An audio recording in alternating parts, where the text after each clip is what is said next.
The Canes' loss to Toronto was ugly. It was made a little bit less ugly by the little run. They closed it to 4-3, but then just as quickly Austin Matthews did the Austin Matthews thing, and it's multiple goals and then everything else. I think in that game, and I've used this term before, Mikko Rantanen needs a little bit more avocado selfishness. Right? It's what I describe the good kind of selfishness.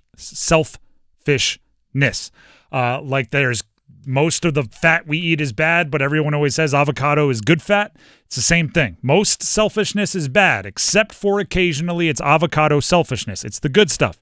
Mikko Rantanen finished with 1 shot on goal. When you're Mikko Rantanen, I'd think there should be fines in place.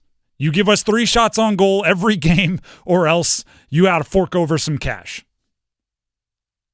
But I'm also here to say this. 7 games.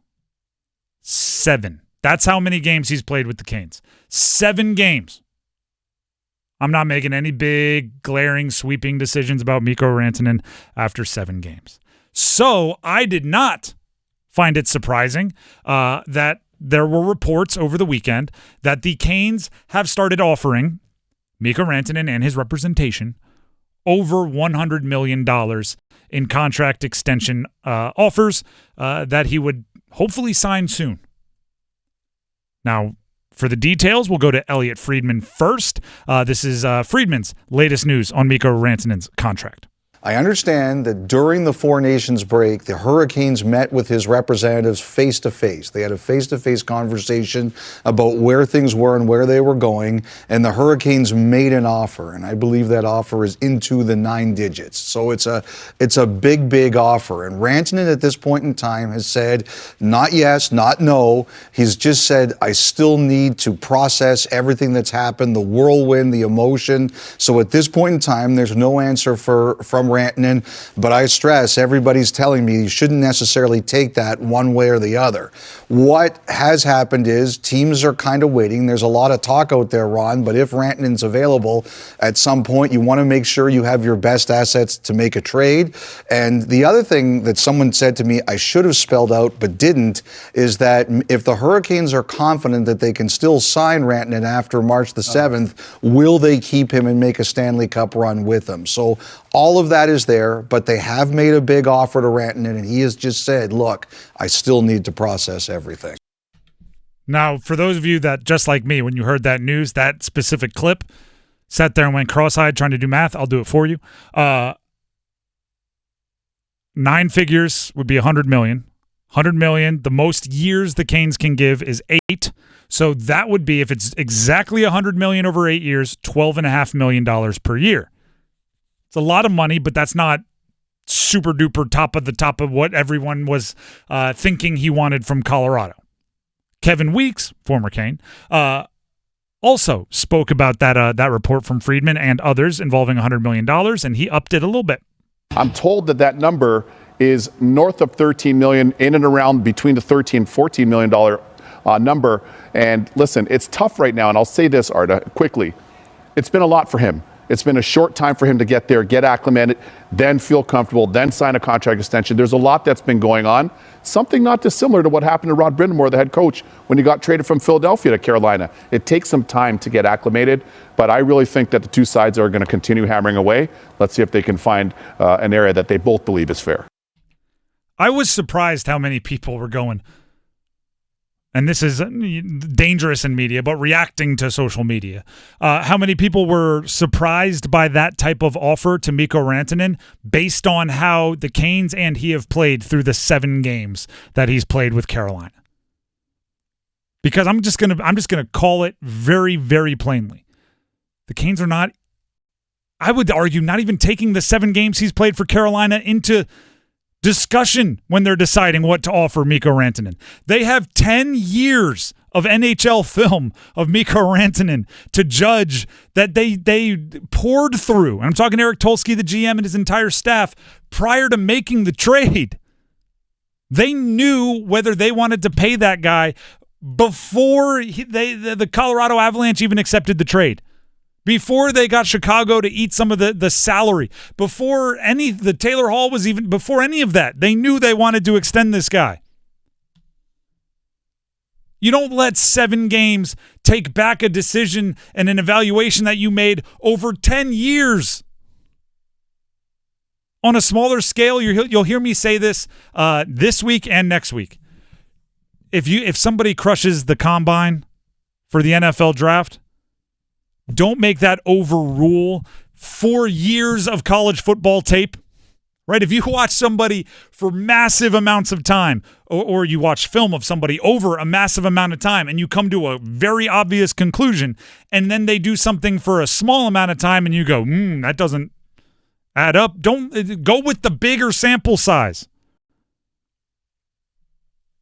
Remember, Eric Tolsky, the GM for the Canes, has been pretty darn good at picking which newcomers will fit into what the Canes want to do.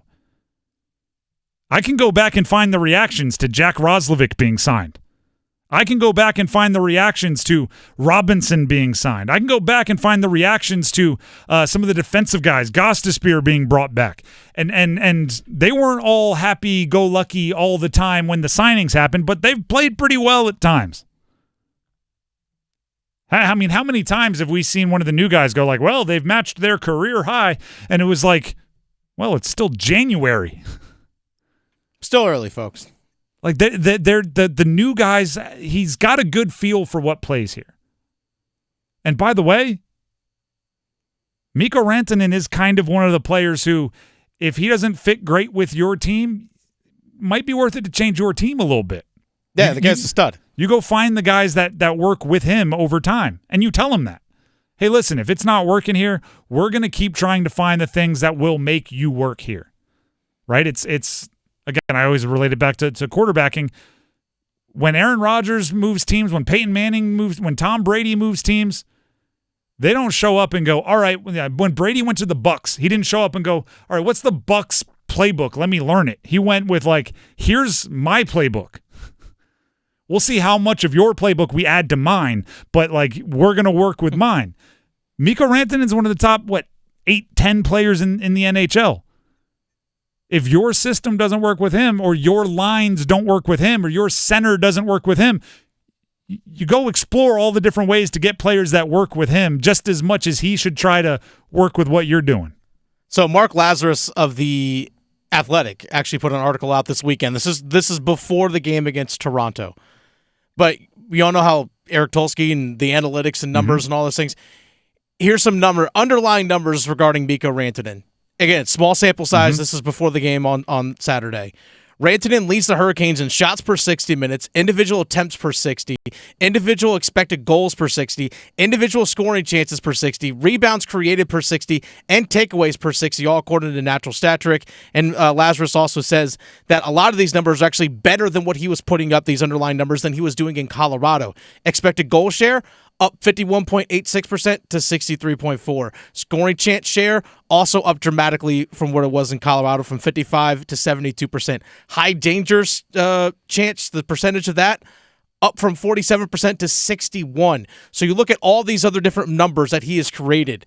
Like all these underlying numbers are saying he's doing everything right. It's just the shooting percentage isn't there. His shooting percentage in Colorado earlier this season was 11.49. It's just 6.67.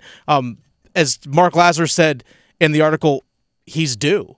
Like he's due. Like he's actually doing everything right, and he fits perfectly into what they're doing. It's just the puck hasn't found the net yet. And that's why 7 games, they're probably not even taking it into account as far as like the counting stats, because it could be like legitimately 7 games of lower production could be a fluke. It could be a complete and total fluke. Everyone goes through it.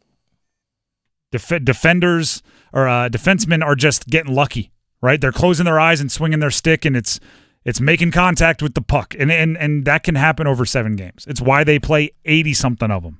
It's also trade, plays a few games, tries to adjust, then goes to play Finland, so he's got to play in that system. Now he has to come back to this one. It's just, It is a very first-class problem. It very much so. But he's had to adjust to Nathan McKinnon, then Sebastian Aho, then Barkov, then back to Aho. Like, I know it sounds awesome, but there are adjustments there. Oh, yeah. It's easier than adjusting to many other centers, but I'm just saying those, first-class problems are still problems.